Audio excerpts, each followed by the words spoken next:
કાંકરેજ તાલુકાના અકોલી ગામમાં કોઈ અજાણ્યા વ્યક્તિએ નંદીને પગ ઉપર તીક્ષ્ણ હથિયાર વડે ઈજા પહોંચાડી. મળતી માહિતી પ્રમાણે કાંકરેજ તાલુકાના અકોલી ગામથી શાલમોર તરફ જતા રોડ ઉપર પુનુભાના ઘરની થોડા આગળ કોઈ નાલાયક દયાહીન નરાધમે નંદી આખલાને પોતાના તીક્ષ્ણ હથિયાર વડે પાછળના પગની નસ કાપી નાખવામાં આવી હોવાનું સામે આવ્યું હતું.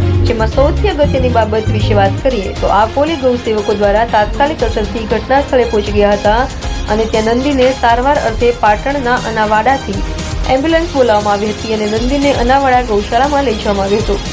એટલે નંદી આખલાને પગ ઉપર તીક્ષ્ણ હથિયાર વડે ઈજા પહોંચાડીને નાસી ગયેલ નરાધમ સામે ગૌરક્ષકો અને ધર્મપ્રેમીઓ દ્વારા પિત્કારની લાગણી વ્યક્ત કરી હતી.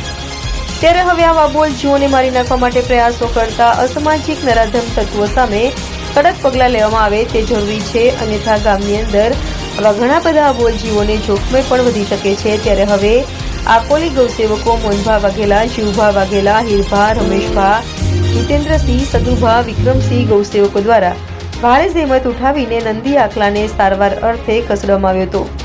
જેમાં નંદી આખલાને ઈજા પહોંચાડનાર નરાધમ સામે પિટકારની લાગણી અનુભવી હતી.